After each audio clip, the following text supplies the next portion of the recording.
안녕하세요. 마스터 아이디 학원에서 물리를 가르치고 있는 김현빈 강사라고 합니다. 오늘은 제가 들고 온 이제 past paper IB physics 문제를 통해서 이제 IB physics 문제가 어떻게 나오는지를 한번 알아보도록 하겠습니다. 그럼 일단 한번 시작하죠. 문제를 먼저 읽어보면 The diagram below shows part of a downhill ski course which starts at point A, 50 meters above ground. Point B is 20 meters above level ground. 일단 그림이 주어져 있기 때문에 사실 문제는 그다지 헷갈리진 않지만 이 그림이 안 주어질 때도 있어서 중요한 부분에 밑줄을 치는 습관이 매우 중요하다고 생각합니다. 그래서 A가 50m의 높이에 있고 B는 20m의 높이에 있다고 합니다. A skier of mass 65, mass가 일단 65kg 이라고 할 수 있겠죠. Starts from rest at point A and during the ski course some of the gravitational potential energy transferred to kinetic energy. 그래서 이 마스가 65kg인 스키어이고 여기에서 첫 번째로 start from rest at point A 라고 되어 있기 때문에 이분은 여기서 velocity가 0m/s 라고 할 수 있겠죠. 그 다음에 두 번째로 중요한 포인트는 during the ski course some of gravitational potential energy transferred to kinetic energy. 일반적으로 수험생분들이 많이 하는 실수가 change in gravitational potential energy equals to 100% kinetic energy라고 합니다. 하지만 여기에서 말하는 some of the gravitational potential energy transferred to kinetic energy라고 한 이유는 이게 성립하지 않다는 겁니다. 그래서 height가 바뀌면서 생기는 gravitational potential energy의 change는 100% kinetic 에너지로 가지 않는다 이런 말입니다. 그래서 바로 문제를 한번 풀어보면 From A to B, 24% of the gravitational potential energy transferred to kinetic energy. Show that the velocity at B is 12 meters per second. 해석해보면 A에서 B로 갔을 때 생기는 delta GPE의 24% 그러니까 이거 곱하기 100분의 24가 결국 change in kinetic energy이다. 그래서 이때 이 값을 통해서 VB, velocity at B를 사득한다 이런 말이죠. 그래서 gravitational potential energy at A gravitational potential energy at A를 보면 mgh이기 때문에 높이는 50m이기 때문에 mg 50이고 gravitational potential energy at B는 mg 20이죠. 그래서 델타 GPE는 결국 10부터 씁시다. 델타 GPE 하기 0.24는 델타 kinetic energy. 그래서 델타 GPE는 mg 50 빼기 mg 20 해서 mg 35죠. 여기가 0.24를 하면 change in kinetic energy가 되는 거죠.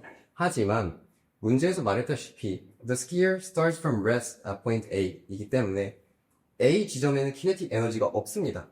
그렇기 때문에 change in kinetic energy would be equal to kinetic energy at B. 그리고 kinetic energy 공식은 2분의 1 m v b 제곱이겠죠.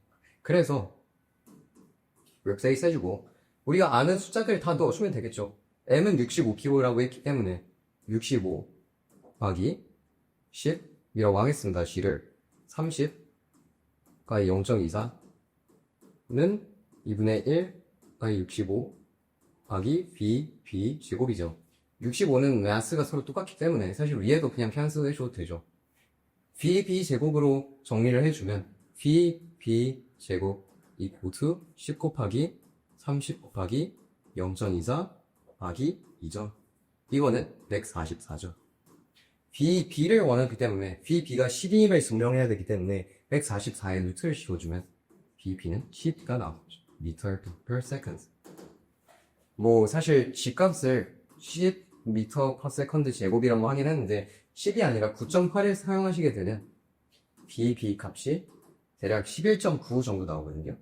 그래서 11.9, 뭐 1, 3, 뭐 이렇게 나온 다음에 이게 결국 12m/s와 근사하기 때문에 내 말이 맞다 라고 해주시면 full marks를 가져갈 수 있겠습니다. 그래서 2B를 보면 some of the gravitational potential energy transferred into internal energy of the skis, slightly increasing the temperature. Distinguish between internal energy and temperature. 이건 thermophysics에 관한 얘기죠. 그래서 여기서 물어보고 있는 거, 여기서 말하고 있는 전제 조건은 바로 위에서 말했던 gravitational potential energy가 줄어들었다 해서 이게 무조건 kinetic energy로 가는 게 아니다 라는 이 전제 조건을 또다시 한번 강조하고 있는 건데요. 그래서 internal energy는 무엇이냐? internal energy는 이렇게 정리할 수 있습니다. 에너지는 equals to kinetic energy plus potential energy of the molecules. 그래서 어떤 물건을 바라봤을 때 그 물건의 internal energy를 말해달라고 하면 그 물건은 파티클들로 이루어져 있겠죠. 그래서 그 파티클들이 움직임으로 인해 생기는 kinetic energy 플러스 파티클 사이에 발생하는 bonding으로 인해서 생기는 potential energy를 서로 더해서 얻는 total 에너지 값이 internal energy 값이라고 할 수 있습니다. 그럼 temperature는 뭐냐? temperature는 바로 kinetic energy와 이거만 있습니다. 그래서 temperature는 무엇을 영향을 준다라고 말하면 되냐면 바로 it affects the average kinetic energy of the molecules 라고 해주면 됩니다. 그래서 kinetic energy 공식에는 2분의 1 mv-제곱도 있지만 chemistry나 thermophysics에 가면 2분의 3 kBT 라는 식도 있습니다. 그래서 이 KB는 몰츠한 상수로 그냥 상수 취급해주면 되고요. 그래서 이거를 통해서 알 수 있는 건 T가 결국엔 kinetic 에너지와 비례한다는 거죠. 그래서 이 두 개만 이렇게 잘 differentiate 해주면 full marks를 가져갈 수 있겠죠. 다음은 2C. 근데 the dot on the following diagram represents the skier as she passes point B. Draw and label the vertical forces acting on the scale.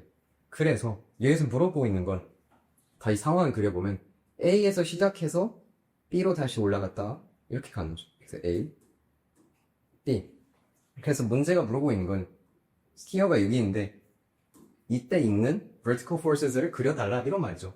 자, 일반적으로 평면이면 그리고 여기 object가 있으면 아래로 FG, gravitational force 혹은 W, weight라고 써주셔도 됩니다.가 있고 뉴턴 second law에 의해서 for every force there's an equal and opposite force가 있기 때문에 위로 반대 방향으로 똑같은 strength of force인 Fn, normal reaction force가 있겠죠. 하지만 보시다시피 여기는 이제 곡선입니다. 평면이 아니라. 그래서 어떤 문제가 생기냐면 바로 이 곡선을 원의 일부라고 생각할 수 있습니다. 원에서의 움직임으로 인해서 생기는 또 다른 force는 바로 centripetal force가 있습니다. 이 centripetal force는 하지만 pseudo force이기 때문에 이 다이어그램에 FC를 쓰는 순간 바로 감점이 됩니다. 그래서 그럼 FC를 어떻게 이 다이어그램에 포함시킬 수 있냐면 바로 FG에다가 포함을 시킬 수 있는 것입니다. 일반적으로 평면이라면 FG와 FN이 똑같은 값을 이렇게 나타내겠지만 이렇게 곡선이 되는 순간 여기에 FC를 더해주면 되겠죠. 그래서 새로운 FG는 어떻게 되겠냐면 바로 FN보다 큰 FG가 되겠죠. 그래서 그려보면 FN 값은 이렇게 작은 가면 FG 값이 훨씬 더 크겠죠. 그래서 이렇게 더 크고 이 FN과 FG를 나타내 주시면 2 marks를 가져갈 수 있겠습니다. 2D는 the hill at point B has a circular shape, 말씀드렸죠? circular shape with a radius of 20 meters. R은 20m, M은 65km였죠. Determine whether his skier will lose contact with the ground at point B. 그래서 문제가 물어보고 있는 건 이 스키어가 여기를 지나갈 때 이 스키어의 velocity로 인해서 날아갈지 아니면 이 곡선을 타고 안전하게 잘 내려올지 이런 거죠. 그럼 이제 이걸 어떻게 아느냐? 날아갈지 아니면 바닥에 붙어있을지를 어떻게 아냐면 바로 이 fn 값을 통해서 알 수 있습니다. 하지만 문제는 2C에서의 우리가 알고 있는 이 fn 값은 이 실제 값을 모릅니다. 그래서 이 fn 값을 찾아줘야겠죠. 이 fn 값을 어떻게 찾아주냐면 바로 이 fg 값과의 relationship을 통해서 찾을 수 있겠습니다. 평면에서 말했다시피 일반적으로 fn은 fg와 같은 크기를 가지고 있었습니다. 하지만 곡선이 되면서 이 fg1에다가 fc 값을 더해서 centripetal force 값을 더해서 fg2가 된 거죠.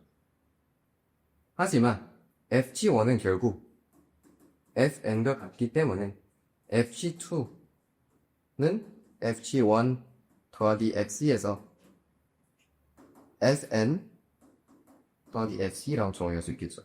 그래서 결국 fg 값에서 fg는 fn 더하기 fc centripetal force라고 할 수 있겠죠. 하지만 fn 값을 원하기 때문에 n에 대해서 정의를 해주면 fn은 fg는 mg고 fc는 r분의 mv제곱이기 때문에 replace 해주겠습니다. mg 빼기 r분의 mv제곱이 나오겠죠. 자, 이제 또 다른 문제는 그러면 이 fn 값을 이제 알 수 있는데 왜냐하면 m 값도 알고 g 값도 알고 r 값도 알고 v 값도 알기 때문에 fn 값을 찾을 수 있는데 그럼 이 fn 값이 날아가는 기준이 뭐냐? 이 fn이 바닥에 붙어 있게 해주는 기준과 날아가는 기준이 뭐냐를 생각해야 되는데 바로 fn이 0보다 큰지 아니면 fn이 0인지에 따라서 달라집니다. 자, 한번 생각을 해봅시다. fn이 0보다 크다는 것은 결국 바닥이 물체를 위로 밀어내고 있다는 것입니다. 그 뜻은 물체가 바닥 위에 존재하고 그 물체가 바닥에 gravitational force를 주고 있다는 것이겠죠. 즉, fn이 0보다 크다는 것은 contact 하고 있고 안 날아갔다는 뜻이겠죠. 반면에 fn이 0이라는 것은 더 이상 바닥이 물체를 밀어내지 않고 있다는 것이기 때문에 결국 이 물체가 바닥에 gravitational force를 주고 있지 않다. 결국 물체와 object 사이는 contact이 없다. 즉 물체는 날아갔다 라고 할 수 있죠. 그래서 이거를 계산한 후에 fn이 0보다 크면 아직 contact 중인 거고 fn이 0이면 날아갔다 라고 할 수 있겠죠. 그래서 계산을 해보면 되죠. n이 65고 g는 9.8 이렇게 해보면 65 곱하기 9.8 빼기 r이 20m이기 때문에 20분의 m은 65 곱하기 b제곱은 b는 12였기 때문에 144죠. 이걸 계산해보면 65 곱하기 9.8을 하시게 되면 약 637이 나오게 되고요. 빼기 이 centripetal force를 계산해보면 약 468 정도 나오게 됩니다. 그래서 이거는 계산을 안 해봐도 딱 봐도 0보다 커 보이죠. 그래서 결국 마지막에 So the skier will not lose contact to the ground at point B 라고 마지막에 문장을 적어주시면 그 3marks를 가져가실 수 있게 됩니다. 2E를 한번 봅시다. 2E는 The skier reaches point C with a speed of 8.2 meters. 적어줍시다. She stops after a distance of 24 meters at point D. 24 meters. 그래서 이 상황을 다시 한번 그려보면 위에까지는 A와 D만 다음을 썼죠. 이렇게 있었고 이렇게 있죠. A, D. 근데 이제는 C와 D를 다루고 있는데 문제에서 말하고 있는 건 C에서는 속력이 8.2 m/s랍니다. 하지만 She stops after a distance of 20 meters at point D. point D에서의 속력은 0이라는 거죠. 그리고 C와 D 사이의 거리는 24m다 라고 알 수 있죠. Determine the coefficient of dynamic friction, mu D죠. Between the base of the skis and the snow. Assume that the frictional force is constant and the air resistance can be neglected. 그래서 일단 우리가 알고 있는 정보를 써보면 U는 8.2 m/s고 S는 24m, B는 0 m/s죠. 그리고 assume that the frictional force is constant라고 했기 때문에 이거에 대한 고시부터도 줄 수 있습니다. frictional force 대한 공식을 써주면 F는 mu T 곱하기 normal reaction force였죠. Fn이라고 써주겠습니다. 하지만 force는 공통적으로 MA라는 공식도 가지고 있죠. 그래서 이거를 MA라고 할 수 있죠. frictional force is constant라는 것은 이 mu D 곱하기 Fn이 constant라는 것도 있지만 이 MA가 constant하다는 거겠죠. M은 65kg 고정되어 있다고 했기 때문에 A가 결국 constant하다. 그러면 이 USB, 우리가 알고 있는 정보와 이 mu D, F와 연결시켜주기 위해서는 이 A를 찾아주면 되겠죠. 바로 이 A를 찾으면 얘네와 이 키네마틱스와 force 사이에 브릿지 역할을 해주게 되는 거죠. 그래서 USB를 알고 A를 찾아야 된다면 바로 생각하셔야 되는 것이 바로 키네마틱스 이퀘이션을 쓰면 되겠구나 라고 생각하시면 됩니다. 4개가 있는데 그 중에서 저는 B제곱은 U제곱 더하기 2AS를 쓰겠습니다. B는 0이기 때문에 0의 제곱 더하기 8.2제곱 더하기 2A 마이너스 24 A에 대해서 정리해 주시면 A는 마이너스 8.2 제곱 나누기 2 곱하기 24인데 계산해 주시면 마이너스 1.4 meters per second 제곱이 됩니다. 그래서 얘네 이 A 값을 여기에 넣어주시면 되겠죠. 근데 이거 넣기 전에 한번 정리를 해줍시다. Fn은 mg죠. 특히 C에서는 평면이기 때문에 이제 Fn과 mg의 값이 똑같아집니다. 그래서 mu d 하기 mg는 ma라고 할 수 있습니다. 하지만 또 생각해 주셔야 되는 게 결국 이게 frictional force이지 않습니까? frictional force이기 때문에 원래 여기 스피어가 8.2m/s로 가고 있는데 이 frictional force로 인해서 느려지고 있습니다. 그 뜻은 이 A가 deceleration이기 때문에 이 방향에 의해서 마이너스를 더해줘야 되는 거죠. 그래서 M이 서로 사라지고 mu D를 원한다고 했기 때문에 mu D는 마이너스 A 나누기 G죠. A가 마이너스 1.4이기 때문에 넣어주시면 플러스 1.4 G는 10이라고 하겠습니다. 나누기 10 하면 0.14가 나오는 것이죠. 넘어가겠습니다. 그래서 F에서는 at the side of the course, flexible safety nets are used. Another skier of Math 76, M2입니다. 새로운 매스입니다, 이제. Falls normally into the safety net with speed 9.6m/s. 스키장 가시면 주위에 이제 데리케이드나 이제 네트 같은 게 있는데, 그래서 이 네트가 있고 어떤 사람이 76km 있는 사람이 여기에 9.6m/s로 부딪히고 있는 상황입니다. 여기에서 문제가 물어보고 있는 건 calculate the impulse required from the net to stop the skier and state an appropriate unit for your answer. 그래서 impulse에 대한 equation 두 개가 있었죠. F 델타 T는 델타 P, 이제 M 델타 V죠. M 값을 알고 initial speed를 알기 때문에 M 델타 B를 써주는 게 현명하겠죠. initial velocity가 9.6인데 일단 M은 76km라고 할 수 있죠. 근데 델타 B를 알려면 initial velocity는 9.6으로 알고 있는데 final velocity를 찾아야겠죠. 근데 여기에서 나온 게 calculate the impulse required from the net to stop the skier이기 때문에 B는 0이겠죠. 그래서 델타 B는 9.6 빼기 0이 되면서 76과의 96이 되죠. 그래서 이것을 계산해 주시면 9.6 계산해 주시면 729.6이 나왔죠. 그래서 유닛도 해달라고 했기 때문에 F 델타 T를 한 Newtons seconds라고 하셔도 되고요. 혹은 N 델타 B를 써서 M의 유닛은 킬로그램, velocity는 meters per second이기 때문에 kilograms meters per second 죄송합니다. 라고 하셔도 되겠죠. 2G 마지막 문제입니다. 한번 봅시다. Explain with reference to changing momentum why a flexible safety net is less likely to harm the skier than a rigid barrier. 문제에서 물어보고 있는 건 왜 네트를 쓰는지, 왜 이 flexible net 대신에 그냥 콘크리트 베리어를 세우면 안 되는지를 물어보고 있는 거죠. 사실 콘크리트 베리어를 세우면 사람이 부딪히면 직사하겠죠. 뭐 뇌진탕 걸리겠죠.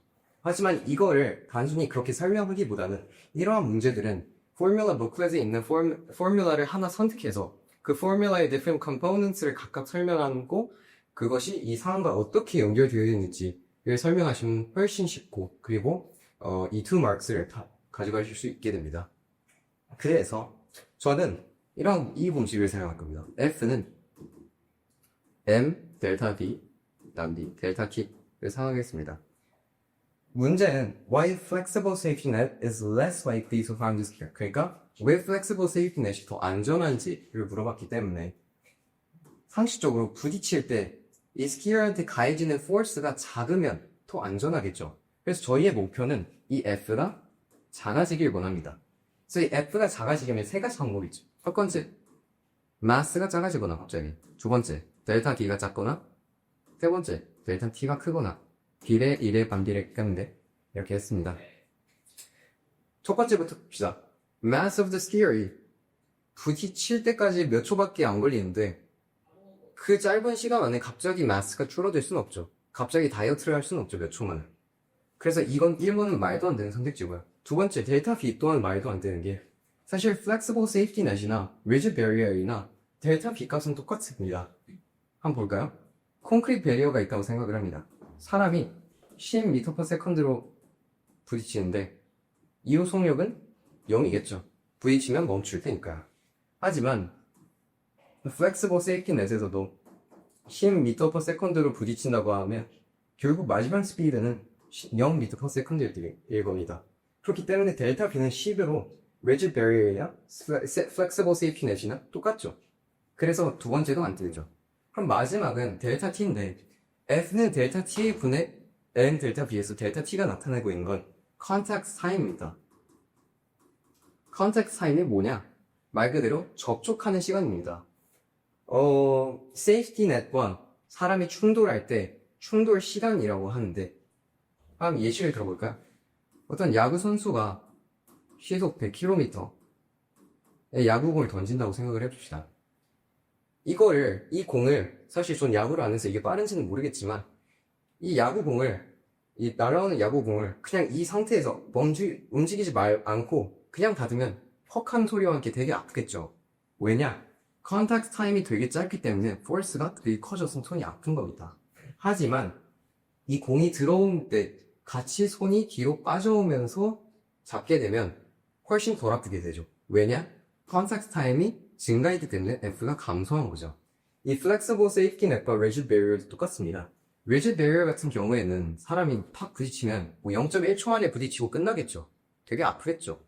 하지만 flexible safety net 같은 경우에는 이 사람이 부딪히면서 안쪽으로 같이 들어오게 되면서 컨택트 타임이 증가해서 결국 포스가 감소하는 거겠죠.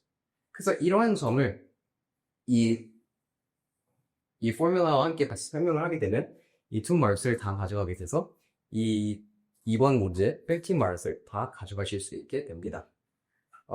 오늘은 시간상 여기까지 해야 될 것 같습니다. 감사합니다.